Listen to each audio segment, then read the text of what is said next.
कभी सोचा है कि किसी को इग्नोर करना असल में कमजोरी नहीं बल्कि शायद सबसे बड़ी ताकत हो सकती है। आज हम अनदेखा करने की इसी कला को समझेंगे। ये पर्सनल ग्रोथ के लिए एक बहुत ही पावरफुल टूल है, पता है। चलिए शुरू करते हैं। ये लाइन कितनी गहरी है ना, जरा सोचिए। पूरी जिंदगी हम अपनी पावर धीरे धीरे खोते रहते हैं और हमें उस घाव का एहसास तक नहीं होता। हर बार जब कोई नेगेटिव कमेंट करता है या हम किसी बेकार की बहस में पड़ते हैं तो हम अपनी मेंटल पीस, अपनी शक्ति सामने वाले के हवाले कर देते हैं। ये एक ऐसा जख्म है जो दिखता नहीं पर अंदर ही अंदर हमें कमजोर करता जाता है। तो आइए इस अदृश्य घाव को थोड़ा और गहराई से समझते हैं। इसे ऐसे सोचिए, जब भी हम अपना ध्यान किसी ऐसे इंसान पर लगाते हैं जिससे उसकी कोई कद्र ही नहीं, तो हम क्या कर रहे हैं? हम अपनी सबसे कीमती चीज, अपना वक्त और अपनी एनर्जी मुफ्त में बांट रहे हैं, बस लुटा रहे हैं। और यही है सबसे जरूरी बात।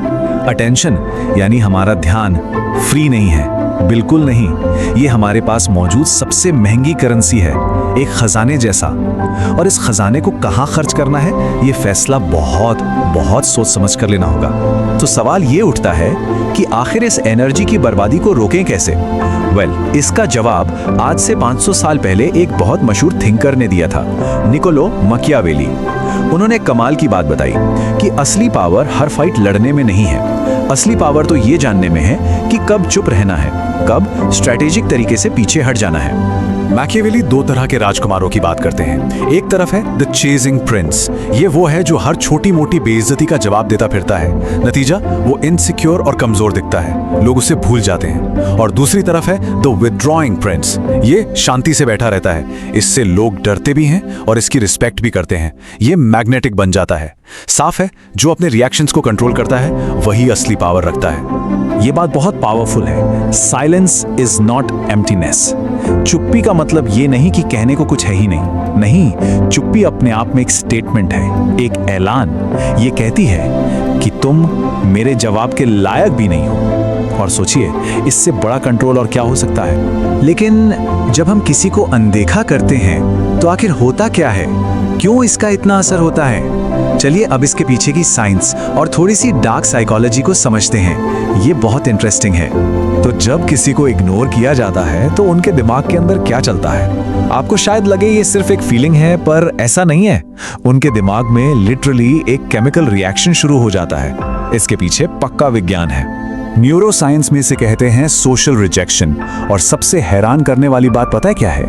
जब कोई हमें इग्नोर करता है तो हमारे ब्रेन के एक्चुअली वही हिस्से एक्टिव हो जाते हैं जो फिजिकल पेन यानी शारीरिक चोट लगने पर होते हैं। इसका मतलब साफ है, इग्नोर किया जाना सच में दर्द देता है, बिल्कुल वैसे ही जैसे हाथ पैर में चोट लगना। और यही है पावर का असली खेल। सबसे बड़ी सजा बदला लेना नहीं है, सबसे बड़ी सजा है किसी को इररिलेवेंट बना देना, उसकी परवाह ही ना करना। जब आप किसी को अनदेखा करते हैं तो आप उन्हें क्लोजर का मौका तक नहीं देते। आप उन्हें एक ऐसी साइकोलॉजिकल लिम्बो में छोड़ देते हैं जहां वो बस यही सोचते रहते हैं कि आखिर गलती हुई कहां। उन्हें भुला देना बदले से 1000 गुना बड़ी सजा है। ओके, तो अब तक हमने थियोरी समझ ली, पर इस पावर को, इस आर्ट ऑफ स्ट्रेटेजिक विड्रॉल को रियल लाइफ में इस्तेमाल कैसे करें? देखिए, ये बस गायब हो जाने के बारे में नहीं है, ये एक कला है सोच समझकर पीछे हटने की। तो बिना कहीं जाए गायब कैसे हो? इसका मतलब फिजिकली गायब होना नहीं है, इसका मतलब है इमोशनली उन लोगों की पहुंच से दूर हो जाना जो आपकी एनर्जी डिजर्व नहीं करते। पहला, अपनी एनर्जी बचाएं। दूसरा, अपनी बैटल्स, अपनी लड़ाइयां खुद चुनें। तीसरा, अपने अंदर की दुनिया को प्रोटेक्ट करें। और चौथा, सिलेक्टिवली एब्सेंट बने। हर जगह हर किसी के लिए अवेलेबल रहना जरूरी नहीं। तो ये चुप्पी, ये साइलेंस आखिर किसके लिए है? 3 तरह के लोगों के लिए। पहले, दी एनिमीज यानी वो लोग जो आपका बुरा चाहते हैं। दूसरे, द क्रिटिक्स जिनका काम ही है सिर्फ कमियां निकालना। और तीसरे, सबसे कॉमन, दी एनर्जी वैम्पायर्स, वो दोस्त रिश्तेदार जो हमेशा अपने ड्रामे से आपको थका देते हैं। इन लोगों पर अपनी अनमोल एनर्जी खर्च करना अभी बंद करें। और जब आप इस आर्ट में माहिर हो जाते हैं तब एक कमाल का ट्रांसफॉर्मेशन होता है। आपका अल्टीमेट गोल है आत्मनिर्भर और अभेद्य बनना, यानी सॉवरेन एंड अनटचेबल, ऐसा जिसे कोई छू न सके। और हाँ, एक बात बिल्कुल साफ कर लेते हैं, ऐसा करने से आप हार्टलेस यानी पत्थर दिल नहीं बन रहे, बिल्कुल नहीं। आप सॉवरन बन रहे हैं, यानी अपनी भावनाओं के मालिक।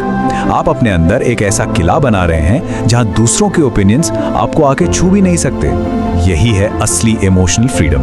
तो ये जो पूरा बदलाव है ना, ये है रिएक्ट करने से रिस्पॉन्ड करने तक का सफर, लोगों के पीछे भागने से उन्हें अट्रैक्ट करने तक का सफर। ये कमजोरी से निकलकर एक शांत मैग्नेटिक पावर को हासिल करना है। तो आखिर में बस एक सवाल अपने आप से जरूर पूछिएगा, आपकी सबसे महंगी करेंसी, आपका अटेंशन आज कहां खर्च हो रहा है? इस सवाल का जवाब शायद आपकी जिंदगी बदलने का पहला कदम हो।